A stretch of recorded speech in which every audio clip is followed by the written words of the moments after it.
નમસ્કાર મિત્રો, રેલવેમાં 8,113 જગ્યાઓ માટેની ભરતી આવી ગઈ છે અને તેના ફોર્મ ભરવાના પણ ચાલુ થઈ ગયા છે. ફોર્મ ભરવાની લાસ્ટ ડેટની વાત કરીએ તો તે 13 ઓક્ટોબર છે. જો તમે ગ્રેજ્યુએટ છો એટલે કે કોલેજ કરેલી છે તો તમે લાસ્ટ ડેટની રાહ જોયા વગર જલ્દીથી ફોર્મ ભરી દેજો. આજના વિડીયોમાં આપણે જોઈશું કે આ ફોર્મ છે તે કોણ ભરી શકે, તેની પરીક્ષા પદ્ધતિ શું છે, તેનો સિલેબસ શું છે, એજ લિમિટ અને પરીક્ષા ફીની અહીંયા ચર્ચા કરીશું. આ પહેલાં જો તમે આ ચેનલ પર નવા હો તો આ ચેનલને સબસ્ક્રાઈબ કરી દેજો, જેથી આ જ પ્રકારના વિડીયોઝ તમને સતત મળતા રહે. તો ચાલો જોઈએ. આ પ્રકારનું એક નોટિફિકેશન રેલવે ભરતી બોર્ડ દ્વારા બહાર પાડવામાં આવ્યું હતું, જેમાં આ જે ઉપરની જગ્યાઓ છે તે ગ્રેજ્યુએટ પરથી આવશે, જ્યારે આ જે 4 જગ્યાઓ છે તે અંડર ગ્રેજ્યુએટ એટલે કે 12 પાસ પરથી ફોર્મ ભરી શકાશે.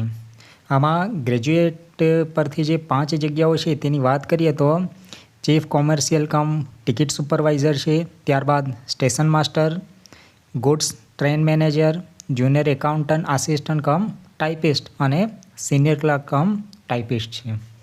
આ જે ગ્રેજ્યુએશન પરથી જે ભરતી આવવાની છે તેનું નોટિફિકેશન આવી ગયું છે અને તેના ફોર્મ ભરવાના પણ ચાલુ થઈ ગયા છે. જ્યારે આજે અંડર ગ્રેજ્યુએટ એટલે કે 12 પાસ પરથી જે આ 4 પોસ્ટ પર ભરતી આવવાની છે તેના ફોર્મ હજી બાકી છે અને તેનું ડિટેલ નોટિફિકેશન આવવાનું પણ બાકી છે. તો હવે આપણે જે આ ગ્રેજ્યુએટ પરથી ફોર્મ ભરાઈ રહ્યા છે તેનું ડિટેલ નોટિફિકેશન જોઈએ. આ પ્રકારનું એક નોટિફિકેશન મિનિસ્ટ્રી ઓફ રેલવે દ્વારા બહાર પાડવામાં આવ્યું છે, જેમાં ડિટેલમાં જે ગ્રેજ્યુએશન પરથી ફોર્મ ભરાઈ રહ્યા છે તેની માહિતી આપેલી છે. તેમાં અહીંયા જોઈશું તો આ જે ફોર્મ છે તે શરૂ થશે 14 સપ્ટેમ્બર અને તે તમે 13 ઓક્ટોબર સુધી ભરી શકશો.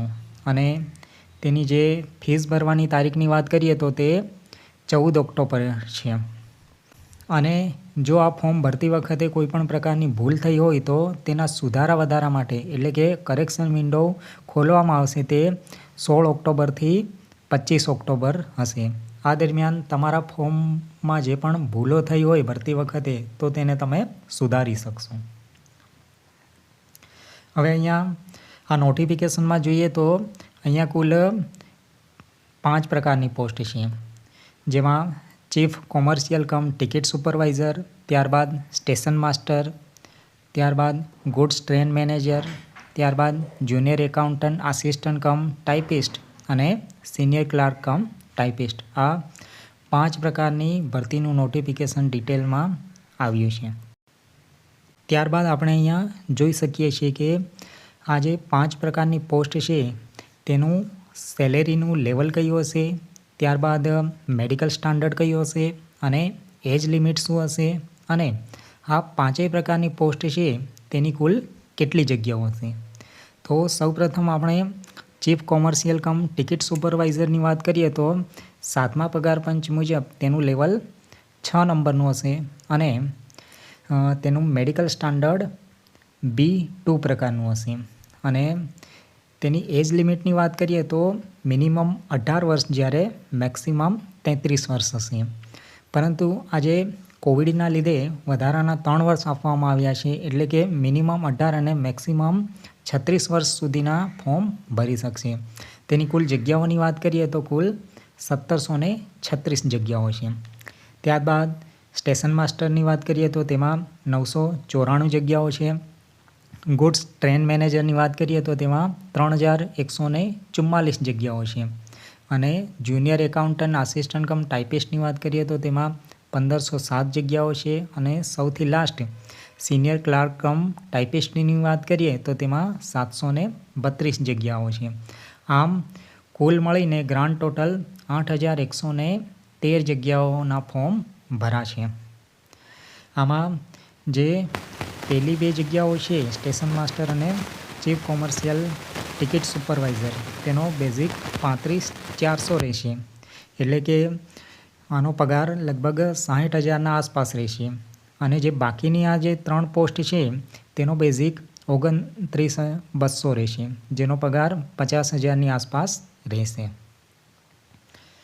ત્યારબાદ આગળ જોઈએ તો અહીંયા કેટલા કેન્ડિડેટને બોલાવવામાં આવશે તે બતાવવામાં આવ્યું છે. તો અહીંયા 2 સ્ટેજમાં પરીક્ષા લેવાશે કે CBT સ્ટેજ 1 અને CBT સ્ટેજ 2.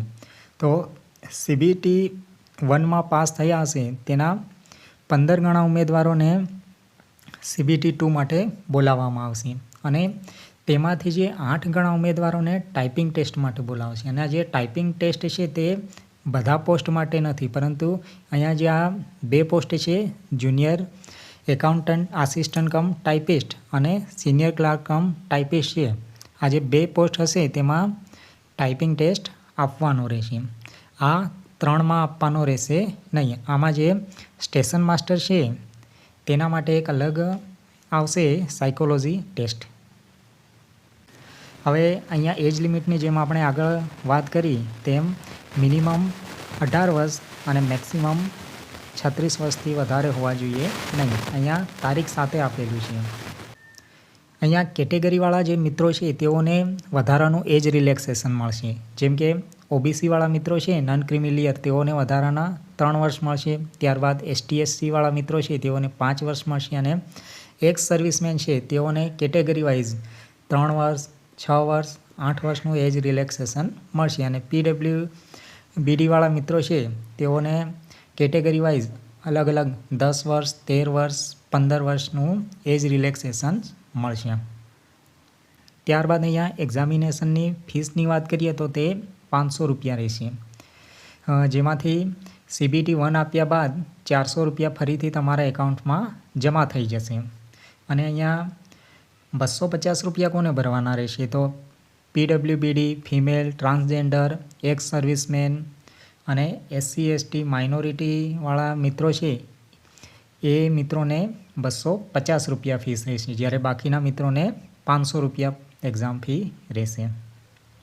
અને આ જે એક્ઝામ ફી હશે તે તમે ઓનલાઈન માધ્યમથી ફોર્મ ભરતી વખતે ભરી શકશો. અહીંયા જે સ્ટેજ 1નું CBT પેપર હશે તેની જો પરીક્ષા પદ્ધતિની વાત કરીએ તો તે 90 મિનિટની હશે, જેમાં 3 પાર્ટ હશે. એક તો જનરલ અવેરનેસ, મેથેમેટિક્સ અને જનરલ ઇન્ટેલિજન્સ એન્ડ રિઝનિંગ, જે અનુક્રમે 40, 30 અને 30 માર્ક્સનું રહેશે. અને દરેક સાચા જવાબ માટે 1 માર્ક્સ મળશે અને ટોટલ અહીંયા 100 ક્વેશ્ચન હશે. આમાં જે PWD-વાળા મિત્રો છે એટલે કે દિવ્યાંગ મિત્રો છે તેઓને 120 મિનિટ મળશે. અહીંયા તેનો ડિટેલમાં સિલેબસ આપવામાં આવ્યો છે. સ્ટેજ 1નો મેથેમેટિક્સમાં જે કેટલાક ચેપ્ટર છે, નંબર સિસ્ટમ, ડેસિમલ્સ, ફ્રેક્શન, આ તમે PDFમાં જોઈ શકશો. આપણા જે ટેલિગ્રામ ચેનલ છે તેમાં પૂરી PDF મૂકવામાં આવશે. મેથેમેટિક્સમાં આ ચેપ્ટરો હશે. ત્યારબાદ જનરલ ઇન્ટેલિજન્સ એન્ડ રિઝનિંગના આ ચેપ્ટરો હશે CBT 1ના. ત્યારબાદ જનરલ અવેરનેસના આ ચેપ્ટરો હશે. અહીંયા જો પાસિંગ માર્ક્સની વાત કરીએ તો જે ઓપન કેટેગરીવાળા મિત્રો છે તેઓએ મિનિમમ 40% માર્ક્સ લાવવાના રહેશે. અને EWS-વાળા મિત્રો છે તેઓએ પણ 40% માર્ક્સ લાવવાના રહેશે. અને OBC-વાળા મિત્રો છે નોન ક્રિમિલિયર તેઓએ 30% માર્ક્સ લાવવાના રહેશે. અને SC-વાળા મિત્રોએ 30% અને ST-વાળા મિત્રોએ 25% માર્ક્સ લાવવાના રહેશે. જો મિનિમમ આટલા માર્ક્સ હશે તો તમે ક્વોલિફાઈ ગણાશો. જે કટઓફ અટકશે તે આના ઉપર અટકશે. પણ પાસ થવા માટે તમારે મિનિમમ આટલા ટકા માર્ક્સ તો હોવા જ જોઈએ. અહીંયા સ્ટેજ 2ની પરીક્ષા પદ્ધતિની વાત કરીએ તો અહીંયા સ્ટેજ 2ની પરીક્ષા પદ્ધતિ છે તે 90 મિનિટની રહેશે. અને અહીંયા કુલ સવાલ હશે તે 120 હશે. અને 120 દરેક પ્રશ્ન માટે 1 માર્ક્સ હશે. જનરલ અવેરનેસ અહીંયા 50 માર્ક્સનું હશે. મેથેમેટિક્સ 35 માર્ક્સનું અને જનરલ ઇન્ટેલિજન્સ એન્ડ રિઝનિંગ 35 માર્ક્સનું હશે. અને અહીંયા પણ નેગેટિવ માર્ક્સ 1/3 એટલે કે 0.33 માર્ક્સ નેગેટિવ હશે. ત્યારબાદ અહીંયા જોઈએ તો જે સ્ટેશન માસ્ટર છે તેઓએ વધારાની એક ટેસ્ટ આપવાનો છે. તેનું નામ છે CBAT એટલે કે કોમ્પ્યુટર બેઝ એપ્ટિટ્યૂડ ટેસ્ટ. આ વધારે અઘરો હોતો નથી, તે સાયકોલોજી ટાઈપનો ટેસ્ટ હોય છે. અહીંયા જો ટાઈપિંગ ટેસ્ટની વાત કરીએ તો જે છેલ્લી 2 પોસ્ટ છે કે સિનિયર ક્લાર્ક અને જુનિયર ટાઈપિસ્ટ, તેમાં જો તમે એપ્લાય કરવા માંગો છો તો તેના માટે તમારે ટાઈપિંગ ટેસ્ટ આપવાનો રહેશે. બાકીની જે 3 પોસ્ટો છે તેના માટે જો તમે એપ્લાય કરતા હો તો તેમાં ટાઈપિંગ ટેસ્ટ આપવાનો રહેતો નથી. અને આ જે ટાઈપિંગ ટેસ્ટની સ્પીડની વાત કરીએ તો જો તમે ઇંગ્લિશમાં આપવા માંગો છો તો તેના માટે 20 વર્ડ્સ પર મિનિટ તમારી સ્પીડ હોવી જોઈએ. અને જો તમે હિન્દીમાં આપવા માંગો છો તો 25 વર્ડ્સ પર મિનિટ તમારી સ્પીડ હોવી જોઈએ. અને ત્યારબાદ ડોક્યુમેન્ટ વેરિફિકેશન આવશે. હવે અહીંયા જે આપણે એક્ઝામ પદ્ધતિની વાત કરીએ તેનું અહીંયા ચાર્ટ આપેલો છે કે આજે 5 પોસ્ટ છે એ 5 માટે CBT1 અને CBT2 છે એ સેમ પેપર હશે. પરંતુ જો તમે સિનિયર ક્લાર્ક કમ ટાઈપિસ્ટ અને જુનિયર એકાઉન્ટન્ટ આસિસ્ટન્ટ કમ ટાઈપિસ્ટ આ બેમાં પણ તમે જો અરજી કરી હશે તો તમારે આ વધારાનો ટાઈપિંગ સ્કિલ ટેસ્ટ આપવાનો રહેશે. આ ઉપરાંત જો તમે સ્ટેશન માસ્ટર માટે પણ એપ્લાય કરી છે તો આના માટે એક વધારાનો કોમ્પ્યુટર બેઝ એપ્ટિટ્યૂડ ટેસ્ટ આપવાનો રહેશે, CBAT. અહીંયા આપણને દરેક RRB મુજબ વેબસાઇટ આપેલી છે. તેમાં જઈ તમે જ્યાંનું ફોર્મ ભરવા માંગો છો તે વેબસાઇટ પર જઈને તમે ફોર્મ ભરી શકો છો. જેમ કે આપણે ગુજરાતમાંથી છીએ તો અહીંયા અમદાવાદની જે વેબસાઇટ છે www.rrbahmedabad.government.in આના પર ક્લિક કરીને આપણે ફોર્મ ભરી શકશું. અહીંયા જો તમે અમદાવાદમાં ના ભરવા માંગતા હોય તો આ બીજી સિટી છે તેમાં જઈને પણ તમે ફોર્મ ભરી શકો છો.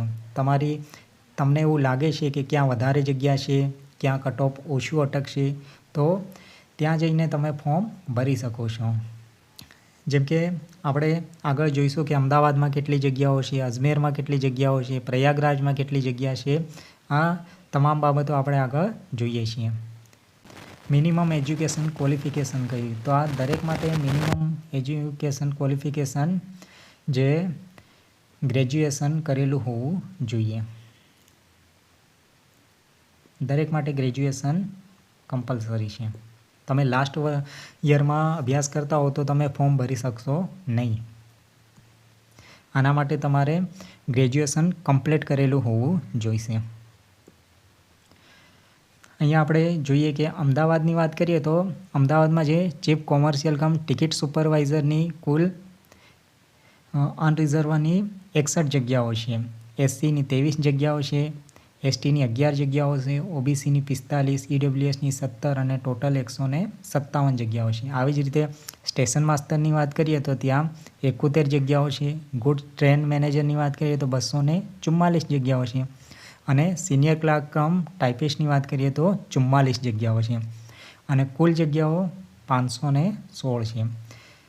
આવી જ રીતે અન્ય સ્ટેશનો છે તેઓની આપણે વાત કરીએ તો આજે અજમેર છે તો અજમેરમાં કુલ 132 જગ્યાઓ છે. જેમાં ચીફ કોમર્શિયલની 8, 6, ત્યારબાદ સ્ટેશન માસ્ટરની 11, 77 ગુડ્સ ટ્રેન મેનેજરની 24, સિનિયર ક્લાર્ક કમ ટાઈપિસ્ટની 6 જગ્યાઓ આવી રીતે છે. તમે જો અહીંયા ભરવા માંગતા હો તો અહીંયા પણ ભરી શકો છો. ત્યારબાદ RRB બેંગ્લોરની વાત કરીએ તો અહીંયા કુલ 496 જગ્યાઓ છે. RRB ભોપાલની વાત કરીએ તો અહીંયા કુલ 155 જગ્યાઓ છે. ત્યારબાદ ભુવનેશ્વરની વાત કરીએ તો ત્યાં કુલ 758 જગ્યાઓ છે. બિલાસપુરની વાત કરીએ તો અહીંયા કુલ 649 જગ્યાઓ છે. ચંદીગઢની વાત કરીએ તો અહીંયા કુલ 410 જગ્યાઓ છે. ચેન્નઈની વાત કરીએ તો અહીંયા કુલ 436 જગ્યાઓ છે. ગોરખપુરની વાત કરીએ તો અહીંયા કુલ 129 જગ્યાઓ છે. ગુવાહાટીની વાત કરીએ તો ત્યાં 516 જગ્યાઓ છે. જમ્મુ શ્રીનગરની વાત કરીએ તો ત્યાં 145 જગ્યાઓ છે. કોલકાતાની વાત કરીએ તો ત્યાં 1382 જગ્યાઓ છે. લગભગ અહીંયા સૌથી વધારે જગ્યાઓ હશે. માલદાની વાત કરીએ તો અહીંયા કુલ 198 જગ્યાઓ છે. અને મુંબઈની વાત કરીએ તો ત્યાં 827 જગ્યાઓ છે. મુઝફ્ફરપુરની વાત કરીએ તો અહીંયા કુલ 12 જગ્યાઓ છે. પ્રયાગરાજમાં 227 જગ્યાઓ છે, પટનામાં 111 જગ્યાઓ છે, રાંચીમાં 322 જગ્યાઓ છે, સિકંદરાબાદમાં 478 જગ્યાઓ છે, સિલિગુરીમાં 40 જગ્યાઓ છે અને તિરુવનંતપુરમમાં 174 જગ્યાઓ છે. આવી રીતે કુલ 8113 જગ્યાઓ છે. તમને જ્યાં લાગે તમારી કેટેગરીની જ્યાં વધારે જગ્યા હોય ત્યાં તમે ભરી શકો છો, અથવા તમને એવું લાગે કે આ સ્ટેશન પર ઓછું કટઓફ અટકે એવું છે તો તમે ત્યાં ફોર્મ ભરી શકો છો. તો આ હતી રેલવે ભરતી NTPC 2024 અંગેની માહિતી. જો તમને આ વિડીયો ગમ્યો હોય તો લાઈક કરજો અને તમારા એ મિત્રો સાથે શેર કરજો કે જેઓ કોમ્પિટિટિવ એક્ઝામની તૈયારી કરે છે. અને જો તમે આ ચેનલ પર નવા હો તો આ ચેનલને સબસ્ક્રાઈબ કરજો, જેથી આ જ પ્રકારના વિડીયોઝ તમને સતત મળતા રહે. અને જો તમે આ પોસ્ટ માટે એલિજિબલ હો તો લાસ્ટ ડેટની રાહ જોયા વગર જલ્દીથી ફોર્મ ભરી દેજો અને તૈયારીમાં જોડાઈ જજો. આભાર.